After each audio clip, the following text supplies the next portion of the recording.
പിതാവിനും പുത്രനും പരിശുദ്ധ റൂഹായിക്കും സ്തുതി. ആദിയിലെ പോലെ ഇപ്പോഴും എപ്പോഴും എന്നേക്കുണ്ടായിരിക്കട്ടെ. ആമേൻ. നമ്മുടെ കർത്താവും രക്ഷിതാവുമായ യേശുമിശിഹായുടെ തിരുപ്പിറവിയിലേക്ക് വേണ്ടി നാം ഒരുങ്ങിയിരിക്കുകയാണ്, പ്രാർത്ഥിക്കുകയാണ്. പ്രാർത്ഥനയും ഉപവാസത്തിലൂടെ നമ്മുടെ ഹൃദയത്തിൽ നമ്മുടെ കർത്താവിന് ജന്മം കൊടുത്തുകൊണ്ടും ലോകത്തിൽ അവനെ വെളിപ്പെടുത്തുവാൻ തക്കവണ്ണം നമ്മുടെ നോമ്പുകളും പ്രാർത്ഥനകളും നാം ക്രമീകരിക്കുകയാണ്. ലൂക്കോസിൻ്റെ സുവിശേഷം 2-ാം അധ്യായം 10 മുതലുള്ള തിരുവചനം: ഭയപ്പെടേണ്ട, ഇതാ സർവ്വജനത്തിനും വേണ്ടിയുള്ള വലിയ സന്തോഷത്തിൻ്റെ സദ്വാർത്ത ഞാൻ നിങ്ങളെ അറിയിക്കുന്നു. ലോകത്തിൽ ദൈവം മനുഷ്യന് വേണ്ടി ചെയ്ത ഏറ്റവും വലിയ സമ്മാനം, സന്തോഷത്തിൻ്റെ സദ്വാർത്ത, ക്രിസ്തു നമുക്കായി ജനിച്ചിരിക്കുന്നു. ക്രിസ്മസ് എന്ന് പറഞ്ഞാൽ ആ വാക്കിൻ്റെ അർത്ഥം തന്നെ ക്രിസ്മസ്, ക്രിസ്തു ബലി. ദൈവം ഭൂമിക്ക് നൽകിയ ഏറ്റവും വലിയ സമ്മാനം ക്രിസ്തുവാണ്. അതുകൊണ്ട് തന്നെ ഈ ക്രിസ്മസിൻ്റെ ഓരോ ഒരുക്കങ്ങൾക്കും ഒത്തിരി അർത്ഥങ്ങളുണ്ട്. നമുക്കറിയാം, നക്ഷത്ര വിളക്കുകൾ തൂങ്ങി നമ്മുടെ വീടുകളെല്ലാം ഒരു സന്ദേശം നൽകുകയാണ്. നക്ഷത്ര വിളക്കുകൾ തൂക്കിയിരിക്കുന്ന ഓരോ വീടുകളും ദേശത്തിന്, സ്ഥലത്തിന്, കുടുംബത്തിന് അഭിമാനവും പ്രകാശവുമാണെന്ന പ്രഖ്യാപനം നടത്തുന്നു. പല വീടുകളിലും പുൽക്കൂടുകൾ ഒരുങ്ങിക്കഴിഞ്ഞു. സന്ദേശം എത്ര വലിയവനായവൻ, എത്ര ശക്തനാണെങ്കിലും എളിമയുടെ തലത്തിലേക്ക് മാത്രമേ രക്ഷ കൊണ്ടുവരാൻ സാധിക്കുകയുള്ളൂ എന്ന സന്ദേശം. അപ്പോൾ സത്യത്തിൽ ക്രിസ്തുമസ് എന്ന് പറയുന്നത് നമുക്കൊരു നല്ല അടയാളമാണ്. ആ അടയാളം നമുക്ക് രക്ഷയുടെ അനുഭവമായി തീരുമ്പോഴാണ് ക്രിസ്തുമസ് നമുക്കിന്നും ജീവിക്കുന്നതായി തീരുന്നത്. പലപ്പോഴും നമ്മുടെ ക്രിസ്തുമസുകളൊക്കെ ഒരു ഭക്ഷണത്തിലോ ഒരു വിനോദയാത്രയിലോ ഒരു ഉല്ലാസത്തിലോ മാത്രമായിട്ട് അധപതിച്ചു പോകുന്നുണ്ട്. എത്രമാത്രം ആത്മാർത്ഥതയോടെയാണ് ഇതിൻ്റെ ശുശ്രൂഷകൾ പങ്കെടുക്കുന്നതെന്ന് ചിന്തിക്കുന്നത് നല്ലതാണ്. ഞാനൊരിക്കൽ എൻ്റെ ഇടവകയിലെ ആളുകളോട് പറഞ്ഞു, നമുക്ക് കരോൾ പാടാൻ പോകണം, നന്നായി ഭംഗിയായിട്ടത് പാടണം. പലരും ചോദിച്ചു, കരോള് വലിയ ബുദ്ധിമുട്ടല്ലേ, രാത്രി ഉറക്കം കെടുത്തുന്ന പരിപാടിയല്ലേ, മറ്റുള്ളവർക്ക് ഇടർച്ച ഉണ്ടാകുകയില്ലേ, ഇതൊരു മതേതരത്വ രാജ്യമാണല്ലോ, നമ്മുടെ സന്ദേശം മാത്രം ഇങ്ങനെ ടമ്പർ അടിച്ച് രാത്രി ബുദ്ധിമുട്ടുണ്ടാക്കുന്ന പ്രയാസമല്ലേ? ഞാൻ അവരോട് ചോദിച്ചു, നമ്മൾ എന്താണ് ഇതിൽ നിന്ന് ഉദ്ദേശിക്കുന്നത്? ചിലർ പറഞ്ഞത് പണം പിരിക്കാനുള്ള മാർഗമെന്ന്, മറ്റു ചിലർ പറഞ്ഞത് കമ്പനി കൂടാനും ആഘോഷിക്കാനും എന്നാണ്. സത്യത്തിൽ ഇതൊന്നുമല്ല ക്രിസ്മസ്. ഞാൻ എൻ്റെ കൂടെ ഉണ്ടായിരുന്ന കുഞ്ഞിനോട് ചോദിച്ചു, നീ ഒരു ക്രിസ്ത്യാനിയാണല്ലോ, നീ ക്രിസ്തുവിൽ അഭിമാനിക്കുന്നവനല്ലേ, നിൻ്റെ ജീവിതത്തിൽ നീ ഇന്ന് വരെ നിൻ്റെ കൂട്ടുകാരനോട് എൻ്റെ കർത്താവും രക്ഷിതാവുമായവൻ നിൻ്റെയും രക്ഷകനാണെന്ന് പറയാൻ നിന്നെക്കൊണ്ട് സാധിച്ചിട്ടുണ്ടോ? അപ്പോൾ അവൻ പറഞ്ഞു, ഞാൻ പറഞ്ഞിട്ടില്ല. ശുശ്രൂഷക്കാരോട് ചോദിച്ചപ്പോൾ അവർ പറഞ്ഞിട്ടില്ല. സൺഡേ സ്കൂൾ അധ്യാപകരോട് ചോദിച്ചപ്പോൾ അവരും പറഞ്ഞിട്ടില്ല. അവരൊക്കെ പറയുന്നത് സാധാരണ ഇങ്ങനെയൊക്കെ ഉള്ളവർ തെരുവീതികൾ വിളിച്ചു പറയുന്നവരാണ്, അതാരും കേൾക്കാറില്ല. ഞങ്ങൾ സൺഡേ സ്കൂൾ പിള്ളേരെയാണ് പഠിപ്പിക്കുന്നത്, നമ്മുടെ സമൂഹത്തിലാണ് പറയുന്നത്. ഇതിൻ്റെ അർത്ഥം തന്നെ ക്രിസ്തു നമ്മളിൽ മാത്രം ഒതുങ്ങിപ്പോയി എന്നാണ്. എന്നാൽ സത്യത്തിൽ ക്രിസ്തുമസിൻ്റെ സന്ദേശം അതാണോ? സർവ്വജനതയ്ക്കുമുള്ള സന്തോഷത്തിൻ്റെ സദ്വാർത്തയല്ലേ? ഏത് ഹൈന്ദവൻ്റെയും മുസൽമാൻ്റെയും വീട്ടിൽ രക്ഷകനും നാഥനുമായ കർത്താവ് ജനിച്ചിരിക്കുന്നുവെന്ന് അഭിമാനത്തോടെ സന്തോഷത്തോടെ പാട്ടുപാടി പറയാൻ ഈ ക്രിസ്തുമസിൻ്റെ രാവുകളിലെ കരോൾ ഗാനത്തിനല്ലാതെ പിന്നെ എപ്പോഴാണ് സാധിക്കുന്നത്? അതിനും നമ്മൾ മടി കാണിച്ചു കഴിഞ്ഞാൽ നമ്മളുടെ ക്രിസ്തുവിലുള്ള വിശ്വാസം എന്താണ്? അത് പണപ്പിരവായും അത് ഗ്യാതറിംഗ് ആയിട്ടും അധപ്പതിച്ചപ്പോൾ സംഭവിച്ചത് ക്രിസ്തുവിൻ്റെ ആ സമ്മാനം, അതിൻ്റെ വിലയാണ് നമുക്ക് നഷ്ടപ്പെട്ടു പോയത്. ക്രിസ്മസിൻ്റെ വലിയൊരു പ്രത്യേകതയാണ് അടയാളങ്ങൾ. നക്ഷത്രം ഒരടയാളമായിരുന്നു. സത്യത്തിൽ അടയാളങ്ങൾ പിഞ്ചെന്ന് കഴിയുമ്പോൾ ക്രിസ്തുവിനെ കണ്ടെത്താൻ സാധിക്കും. നമ്മൾ പലപ്പോഴും ക്രിസ്തുമസിന് ഒത്തിരി ഭക്ഷണങ്ങളൊക്കെ ഉണ്ടാക്കി മിച്ചം വെച്ച് കളയാറുണ്ട്. ക്രിസ്തുമസിൽ എനിക്കൊരു നല്ല അടയാളം ലഭിച്ചിട്ടുണ്ട്. എൻ്റെ ജീവിതത്തിനൊരു നല്ല അടയാളമായി തീർന്നൊരു സംഭവം. ഇടവക ശുശ്രൂഷയിൽ ക്രിസ്മസിൻ്റെ പ്രോഗ്രാമെല്ലാം കഴിഞ്ഞ് വീട്ടിൽ വന്ന സമയം, ക്രിസ്മസിൻ്റെ അന്ന് ഒരു കുടുംബം എൻ്റെ അടുത്ത് വന്നിട്ട് പറഞ്ഞു, അച്ഛാ, ക്രിസ്മസിന് വന്നതിൽ ബുദ്ധിമുട്ടുണ്ട്, എങ്കിലും എനിക്കൊരു റിക്വസ്റ്റ് ഉള്ളത്, എനിക്ക് ഭവനം സ്വന്തമായിട്ടില്ല, അച്ഛൻ്റെ അറിവിൽ ആരെങ്കിലും ഭവനം പണിത് കൊടുക്കാനായിട്ട് സാധ്യതയുണ്ടെങ്കിൽ എനിക്കൊരെണ്ണം ശരിയാക്കി തരണം. ക്രിസ്മസിൻ്റെ അന്നാണ് ഞാൻ അവരോട് ചോദിച്ചു, നിങ്ങൾ എന്താണ് ഭക്ഷണം രാവിലെ കഴിച്ചത്? അവരൊന്നും മിണ്ടിയില്ല. വീട്ടിലാരൊക്കെയുണ്ട്? 4 മക്കളുണ്ട്. ഭർത്താവിന് രോഗമാണ്, ഭാര്യയ്ക്ക് ആരോഗ്യം കുറവാണ്, 4 മക്കൾ, അതും 4 ആൺപിള്ളേർ. ഞാൻ ചോദിച്ചു, നിങ്ങൾക്ക് സ്വന്തമായിട്ട് വീടില്ല? അവർക്ക് സ്വന്തമായിട്ട് വീടില്ല, സ്ഥലം വേറൊരാളുടെ ഔദാര്യത്തിൽ കിടക്കുന്നതാണ്. ഞാൻ ചോദിച്ചു, മക്കളെന്ത് കഴിച്ചു? അപ്പോൾ അവർക്ക് കൃത്യമായിട്ടൊന്നും പറയാനായിട്ടില്ല. ഞാൻ ചോദിച്ചു, നിങ്ങൾ ഭക്ഷണം ഇന്നലെ ഇന്നോ മക്കൾ കൊടുത്തോ? ആ സ്ത്രീ കണ്ണുനീരോടെ പറഞ്ഞു, സത്യത്തിൽ ജോലിക്ക് പോകാൻ പറ്റിയിട്ടില്ല, പണം കയ്യിലില്ല, ഞങ്ങളുടെ കുഞ്ഞുങ്ങൾക്കൊന്നും കൊടുത്തിട്ടില്ല. അപ്പോൾ അവർ എങ്ങനെയാണ് ഭക്ഷണം കഴിക്കാതെ ഇങ്ങനെ കരയത്തില്ലേ, വേദനിക്കില്ലേ? അപ്പോൾ ആ സ്ത്രീ പറഞ്ഞൊരു വാക്ക്, അവർ പറഞ്ഞു, എൻ്റെ മക്കൾ നന്നായി വിശന്ന് കരയുമ്പോൾ ഞാൻ നല്ല കട്ടൻ കാപ്പി കുറുകെ എടുത്ത് 1 കപ്പ് കാപ്പി ഞാൻ അവർക്ക് കൊടുക്കും. 1 കപ്പ് കാപ്പി കൊടുത്താൽ പിന്നീട് ഒരു നേരത്തെ ഭക്ഷണം അവർക്ക് വേണ്ട, മയങ്ങി അവരവിടെ കിടന്നോളും. ഇത് സംഭവിച്ചത് കേരളത്തിലാണ്, അത് മറ്റ് രാജ്യങ്ങളിലൊന്നുമല്ല. സത്യത്തിൽ എനിക്ക് ഒത്തിരി വേദനയുണ്ടായി. ഞാൻ എൻ്റെ ജീവിത പങ്കാളിയോട് പറഞ്ഞു, നമുക്ക് വേണ്ട കാര്യങ്ങളൊക്കെ ചെയ്തു കൊടുക്കണം എന്നൊക്കെ പറഞ്ഞു. പക്ഷേ അതെൻ്റെ ജീവിതത്തിലൊരു അടയാളമായിട്ട് തീർന്നു.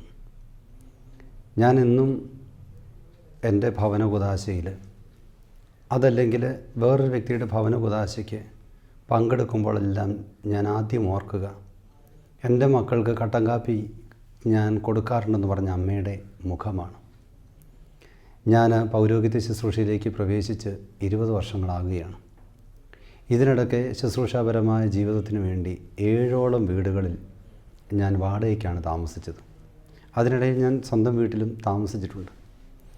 ഈ ഭവനങ്ങളിലൊക്കെ താമസിക്കുമ്പോൾ ഒരു ഗാദറിങ് സാധാരണ വയ്ക്കാറുണ്ടെങ്കിലും ഞാനത് വയ്ക്കാറില്ല.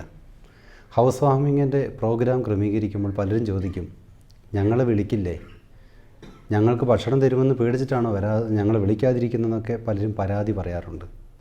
പലരും പിശുക്കനെന്നൊക്കെ എന്നെ പറയാറുണ്ട്.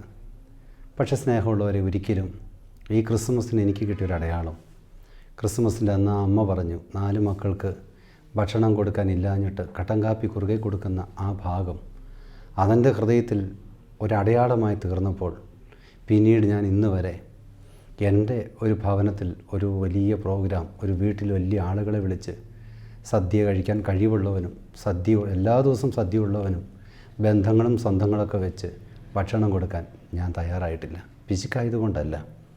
സത്യത്തിൽ അങ്ങനെയുള്ള പണമെല്ലാം സ്വരുക്കൂട്ടി വെച്ച് ഇങ്ങനെ വീടില്ലാത്തവർക്ക് വേണ്ടി വീട് വെച്ച് കൊടുക്കാൻ കർത്താവ് കരുണ കാണിച്ചപ്പോൾ, കർത്താവ് അതിന് അവസരം തന്നപ്പോൾ അതെൻ്റെ ക്രിസ്മസിൻ്റെ വലിയൊരു അടയാളമാണ്. നമ്മുടെയൊക്കെ ജീവിതത്തിൽ നമുക്ക് സർവശക്തനായ ദൈവം പുൽക്കൂട്ടിലേക്ക് ഒതുങ്ങി അവൻ ബലിയായി തീർന്നത് നമ്മളിലൂടെ ക്രിസ്തു ഒരു ബലി പ്രതീക്ഷിക്കുന്നുണ്ട്. ആ ബലി നമ്മളിൽ പൂർത്തീകരിക്കുന്നില്ലെങ്കിൽ നമുക്കൊരിക്കലും ക്രിസ്മസിൻ്റെ സന്ദേശം നൽകാൻ സാധിക്കുകയില്ല. ഇന്ന് ക്രിസ്മസ് ആഘോഷങ്ങൾക്കും ആർഭാടങ്ങൾക്കും അധപതിച്ചു പോകുന്നതായിട്ട് പരാതി പറയാറുണ്ട്. നമ്മുടെ യുവതിവാക്കളെക്കുറിച്ച് പറയുന്നൊരു വാക്കുകൾ ഇങ്ങനെയാണ്, നമ്മുടെ യുവതിവാക്കൾ ക്രിസ്മസ് എന്ന് പറഞ്ഞാൽ അവർക്കറിയില്ല, പള്ളിയിൽ പോകുന്നതിനെക്കുറിച്ച് അവർ കെയറിങ് അല്ല, അവർക്ക് അടിച്ചു പൊളിക്കണം, മൊബൈൽ ഫോണിൽ നിൽക്കണം, അല്ലെങ്കിൽ കമ്പനി കൂടണം, അങ്ങനെയാണ് ഇങ്ങനെയാണെന്നൊക്കെ പല പരാതികൾ പറയാറുണ്ട്. നല്ല മാതൃക നമ്മുടെ മാതാപിതാക്കൾ കാണിച്ചു കൊടുക്കാൻ സാധിച്ചാൽ നമ്മുടെ കുഞ്ഞുങ്ങൾ ഇന്നും ജീവിക്കുന്ന ക്രിസ്മസിൻ്റെ അടയാളങ്ങളും സമ്മാനങ്ങളുമായിട്ട് മാറും. വാരിയേഴ്സ് ഓഫ് ജീസസ് എന്ന് പറയുന്ന തൂത്തുക്കുടി ധ്യാന കേന്ദ്രത്തിലെ ഒരു കൂട്ടായ്മയിലെ കുഞ്ഞുങ്ങളുണ്ട്. അവരൊരിക്കൽ ക്രിസ്മസിന് എടുത്ത തീരുമാനമാണ് കോട്ടയത്തും സമീപ പ്രദേശങ്ങളിലുള്ള കോളനികളിലുമൊക്കെ അനാഥരായ, ഒരു നേരത്തെ ഭക്ഷണം കഴിക്കാൻ സാധിക്കാത്ത വ്യക്തികൾക്ക് ഭക്ഷണം ഉണ്ടാക്കി കൊടുക്കണം. അതിനുവേണ്ടി അവർ പണം കണ്ടെത്തിയത്, ഒരു കുഞ്ഞ് അവൾക്ക് വണ്ടിക്കൂലി അനുവദിച്ചത്, അവൾ ബസ്സിന് കൊടുക്കാതെ അവൾ നടന്ന് ആ വണ്ടിക്കൂലി കളക്ട് ചെയ്തിട്ടാണ് ഫ്രൈഡ് റൈസ് ഉണ്ടാക്കാനുള്ള പണം കൊടുത്തത്. ഇങ്ങനെ ഓരോ കുഞ്ഞുങ്ങളും അവരവരാൽ അധ്വാനിച്ച് പണം കണ്ടെത്തി ഏകദേശം 200-ലധികം കുടുംബങ്ങൾക്ക് ഭക്ഷണം അവർ പാകം ചെയ്ത് ഈ 50ഓളം വരുന്ന വോളണ്ടിയേഴ്സ് മാത്രം കോളനികളിലും വീടുകളിലൊക്കെ ഭക്ഷണം കൊണ്ടുപോയി കൊടുത്തു. ഭക്ഷണമെല്ലാം കൊണ്ടുപോയി കൊടുത്തതിന് ശേഷം ഞാൻ ഈ കുഞ്ഞുങ്ങളോട് ചോദിച്ചു, നിങ്ങളുടെ ഇവാലുവേഷൻ ഒന്ന് പറയാമോ, എന്താ നിങ്ങൾക്ക് കിട്ടിയ അനുഭവം? ക്രിസ്മസ് എല്ലാവർക്കും സന്തോഷത്തിൻ്റെയും ആർഭാടത്തിൻ്റെയും പൊടിക്കുന്ന ദിവസങ്ങളാണ്. പക്ഷേ ഈ കുഞ്ഞുങ്ങൾ അവരുടെ ക്രിസ്മസിൻ്റെ ഇവാലുവേഷൻ പറഞ്ഞപ്പോൾ എല്ലാം കരഞ്ഞുകൊണ്ടാണ് പറയുന്നത്. ഞാൻ ചോദിച്ചു, എന്തിനാ മക്കളെ കരയുന്നേ? ഒരു കുഞ്ഞ് പറഞ്ഞു, എൻ്റെ പപ്പ എന്ത് വാങ്ങിത്തന്നാലും എനിക്ക് പോരാ എന്ന് ഞാൻ പറയുന്ന ഒരാളാണ്. പക്ഷേ ക്രിസ്മസിന് ഞാൻ ഈ ഭക്ഷണവുമായിട്ട് കടന്നു ചെന്നപ്പോൾ ഓരോ കുഞ്ഞുങ്ങളും താമസിക്കുന്ന വീടുകൾ കണ്ടപ്പോൾ ആ കുഞ്ഞ് പറയാണ്, എൻ്റെ ബാത്റൂം മതി അവർക്ക് ഡൈനിങ് ഹാളായിട്ട് ഉപയോഗിക്കാൻ. വേറൊരു കുഞ്ഞ് പറഞ്ഞത് ഇങ്ങനെയാണ്, ഞാൻ ഈ ഭക്ഷണപ്പൊതിയുമായിട്ട് ചെന്നപ്പോൾ ആ അമ്മ കെട്ടിപ്പിടിച്ച് കരഞ്ഞിട്ട് പറഞ്ഞു, എനിക്ക് മക്കളുണ്ട്, എനിക്ക് സ്വന്തമൊക്കെ ഉണ്ട്, പക്ഷെ ഞാൻ ഇങ്ങനെയായിപ്പോയപ്പോൾ ആരും അന്വേഷിക്കാനില്ല. മക്കളെങ്കിലും ഒരു നേരത്തെ പൊതിയുമായിട്ട് വന്നല്ലോ മക്കളെ. സത്യത്തിൽ സർവശക്തനായ ദൈവം പുൽക്കൂട്ടിൽ പിറന്നത്, അവൻ ക്രിസ്തുമസിൻ്റെ ഒരു സന്ദേശം സമ്മാനമായി നൽകിയത് നമുക്കൊരു പാഠമാകാനാണ്. എന്താണ് ആ പാഠം? വലിയ വീടുകൾ പണിതിട്ട് അതിൻ്റെ മുമ്പിൽ ചെറിയ പുൽക്കൂടുണ്ടാക്കി അതിന് ലൈറ്റിട്ട്, ഇലുമിനേറ്റ് ലൈറ്റിട്ട് അതിനകത്ത് രൂപങ്ങൾ വെക്കുന്നതല്ല ക്രിസ്തുമസ്. നമ്മുടെ മക്കളെയും കൂട്ടി ഇല്ലായ്മയുടെ, ദാരിദ്ര്യത്തിൻ്റെ, കഷ്ടപ്പാടിൻ്റെ അനുഭവം അനുഭവിക്കുന്ന ഭവനങ്ങളിൽ ആ ദിവസങ്ങളിൽ പോയി ഒരു നേരത്തെ ഭക്ഷണം കഴിക്കാൻ സാധിച്ചാൽ, അവരോടൊപ്പം സ്നേഹം പങ്കുവെക്കാൻ സാധിച്ചാൽ, അത് ഈ കാലഘട്ടത്തിൽ ക്രിസ്തുവുണ്ടെന്ന് ലോകത്തിന് വെളിപ്പെടുത്തി കൊടുക്കുന്ന ഒരു സന്ദേശമാണ്. ക്രിസ്മസിന് ഇനിയുമുണ്ട് ഒത്തിരി അടയാളങ്ങൾ. ഞാൻ നേരത്തെ സൂചിപ്പിച്ചല്ലോ, ക്രിസ്മസ് അതൊരു സമ്മാനമാണ്, ദൈവം തന്ന സമ്മാനം. പക്ഷേ നമ്മുടെ ഈ കാലഘട്ടത്തിൻ്റെ ഏറ്റവും വലിയൊരു പ്രത്യേകത, സമ്മാനങ്ങൾക്ക് നമ്മൾ വിലമതിക്കാറില്ല, പലതും മറന്നു പോകാറുണ്ട്. വിശുദ്ധ കുർബാനയായി ദൈവം തന്ന ഈ സമ്മാനം നമ്മൾ എത്രമാത്രം അത് റെസ്പെക്റ്റ് ചെയ്യുന്നുണ്ട്. ഒരു ക്രിസ്മസിൻ്റെ ഒരുക്കത്തിന് വേണ്ടി എൻ്റെ കുടുംബം, ഞാൻ, എൻ്റെ ഭാര്യ, എൻ്റെ മക്കളെല്ലാവരും വിശുദ്ധ കുർബാന അനുഭവിച്ച് ഞങ്ങളുടെ ഹൃദയത്തിൽ ക്രിസ്തുവിനെ, എൻ്റെ കുടുംബത്തിലേക്ക് ക്രിസ്തുവിനെ സ്വീകരിക്കുമെന്ന് തീരുമാനിക്കാൻ നമ്മളിൽ എത്ര പേർക്ക് സാധിക്കുന്നുണ്ട്? നമ്മൾ ഭക്ഷണം വാങ്ങാനും ഗാദറിങ് നടത്താനുള്ള കാര്യങ്ങളൊക്കെ പ്ലാൻ ചെയ്യുന്നുണ്ട്, അതെല്ലാം ഭംഗിയായി നടക്കുന്നുണ്ട്. എന്നാൽ സർവശക്തനായ ദൈവം തന്ന ഈ സമ്മാനം തിരിച്ചറിയാൻ നമ്മളിൽ എത്ര പേർക്ക് സാധിക്കുന്നുണ്ട്? സത്യത്തിൽ സമ്മാനം അത് തന്നവനെ ഓർക്കുന്നില്ലെങ്കിൽ തിരസ്കരിച്ചതിന് തുല്യമാണ്. ചില വീടുകളിലൊക്കെ ചെല്ലുമ്പോൾ നമുക്കറിയാം, ചില പേന, ചില ബാറ്റ്. ഒരിക്കലൊരു വീട്ടിൽ ചെന്നപ്പോൾ ഒരു കുഞ്ഞ് പറഞ്ഞാണ്, സച്ചിൻ തെണ്ടുൽക്കർ ഒപ്പിട്ട ബാറ്റാണ്, അമൂല്യമായിട്ടാണ് അവൻ സൂക്ഷിച്ചു വച്ചിരിക്കുന്നത്. ബാറ്റിന് ചിലപ്പോൾ വില കുറവായിരിക്കാം, പക്ഷേ ആ ബാറ്റിന് വിലയുണ്ടായത് തന്നവൻ്റെ മാഹാത്മ്യം അനുസരിച്ചാണ്. ക്രിസ്തുമസ് ഒരു കേക്കിലേക്ക്, ഒരു ഭക്ഷണത്തിലേക്ക് മാത്രമായി അധപ്പതിക്കുമ്പോൾ നമ്മുടെയൊക്കെ വീട്ടിൽ എന്നും കേക്കും ജന്മദിനങ്ങളും ഭക്ഷണങ്ങളും ഉണ്ട്. അതുകൊണ്ടാണ് ക്രിസ്തുമസിന് വലിയ വിലയില്ലാതെ ഇതൊരു ഭക്ഷണം മാത്രമായിട്ട് അധപ്പതിച്ചത്. തന്നവനായ ദൈവത്തെ ഓർക്കുവാനും അവൻ്റെ സ്നേഹത്തെ നമ്മൾ അനുസ്മരിക്കാനും നിന്നാൽ ക്രിസ്തുവിനും ക്രിസ്തുമസിനും ഈ കാലഘട്ടത്തിനും വിലയുണ്ടെന്ന് മനസ്സിലാക്കാൻ സാധിക്കും. മലയാള മനോരമയിൽ ഒരിക്കൽ വന്നൊരു കഥയാണ്, PS വാര്യർ എഴുതിയൊരു കഥ. വളരെ മനോഹരമായൊരു കഥ. അതിലിങ്ങനെയാണ് പറയുന്നത്, ഒരമ്മ അത് തൻ്റെ സ്വന്തം കുഞ്ഞിനെ വളരെ സ്നേഹത്തോടെ പരിപാലിച്ച് വളർത്തുകയാണ്. അമ്മയ്ക്ക് മകനെ ഒത്തിരി ഇഷ്ടമാണ്, പക്ഷേ മകൻ അമ്മയെ ഇഷ്ടമല്ല. കാരണം ഇത്രയേ ഉള്ളൂ, ഈ അമ്മയ്ക്ക് 2 കണ്ണും കാണില്ല. പൊട്ടക്കണ്ണിയായി ഈ അമ്മ തന്നെ ശുശ്രൂഷിക്കുന്നത് കണ്ണുള്ള മകന് അപമാനമായിട്ടാണ് തോന്നുന്നത്. അമ്മ വാരിക്കോരി ഭക്ഷണം കൊടുക്കാനായിട്ട് കൈകൾ നീട്ടുമ്പോൾ കണ്ണ് കാണാത്ത അമ്മയാണല്ലോ, ഇവൻ്റെ മുഖം കാണാത്തതുകൊണ്ട് ഭക്ഷണം നീട്ടിപ്പിടിക്കുമ്പോൾ ഒരുപക്ഷെ അവൻ്റെ ഷർട്ടിലോ ഒരുപക്ഷെ അവൻ്റെ തലയിലേക്കൊക്കെ ചെന്ന് പതിക്കുമ്പോൾ അവൻ പറയും, അമ്മയ്ക്ക് കണ്ണ് കാണില്ലെങ്കിൽ എന്തിനാണിത് വാരിത്തരുന്നത്? അമ്മയുടെ ഒരു കൊതിയാണ് തൻ്റെ കുഞ്ഞിന് ഒരു നേരത്തെ ഭക്ഷണം വാരിക്കോരി കൊടുക്കാൻ. അമ്മയ്ക്ക് കൊതിയാണ് അവൻ തൻ്റെ മടിയിലൊന്നിരിക്കണം, ഒന്ന് തഴുകണം, ഒരു ഉമ്മ കൊടുക്കണം, താരാട്ട് പാടണം. അവൻ്റെ മുടികളൊക്കെ ഒന്ന് ചീകി കൊടുക്കണമെന്ന് ആഗ്രഹമുണ്ട്. താലോലിക്കാൻ ഈ അമ്മ കൊതിക്കുമ്പോഴും പിടി കൊടുക്കാതെ ഈ കുഞ്ഞ് ഓടിക്കൊണ്ടിരിക്കുകയാണ്.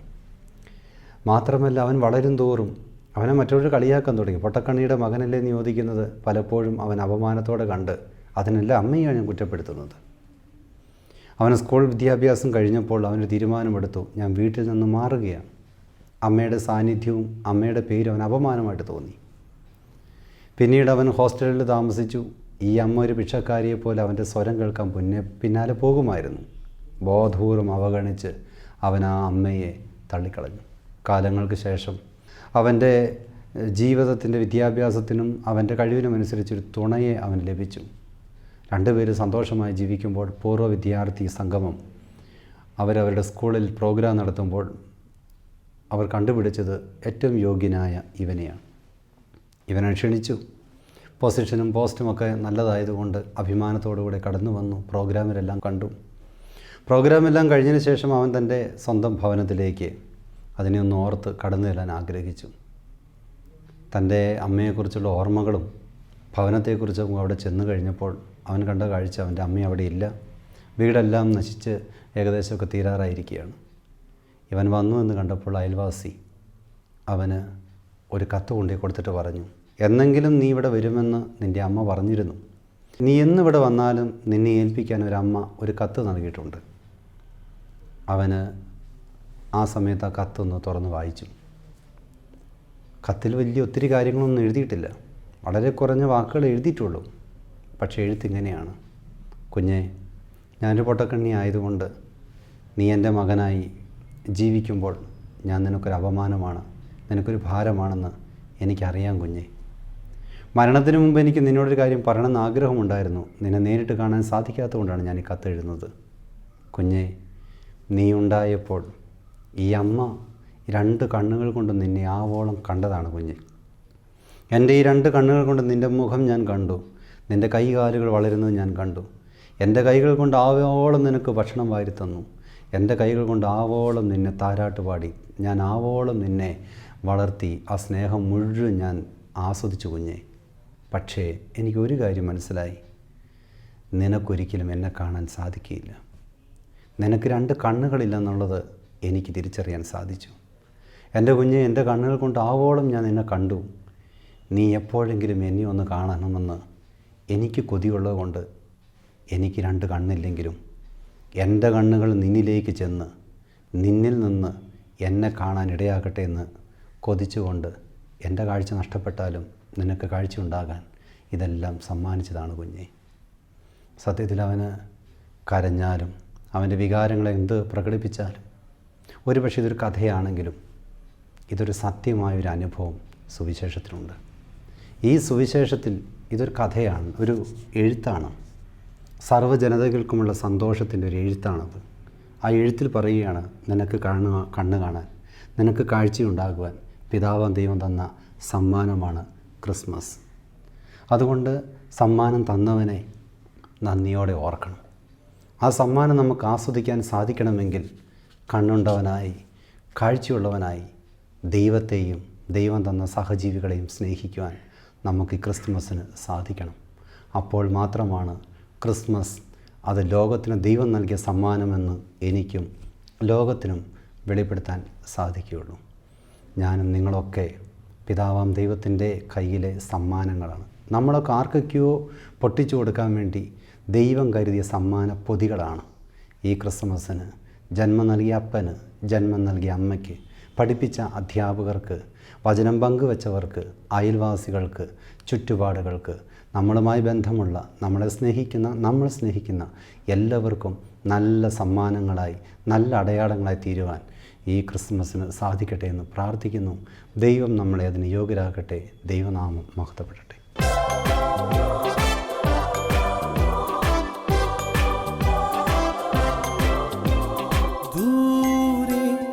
ദൂരെ ദൂരെ മിന്നിത്തെന്നും താരങ്ങൾ കേൾക്കുന്നിതാ, ദൂരെ ദൂരെ വാനിൽ നിന്നും ഗീതങ്ങൾ. മഞ്ഞണിയുന്ന ഈ സുദിനം മാനവരക്ഷകൻ പിറന്ന ദിനം. മഞ്ഞണിയുന്ന ഈ സുദിനം മാനവരക്ഷകൻ പിറന്ന ദിനം. ഒന്നായി ചേർന്നിടാം, ആമോദത്തോടൊന്നായി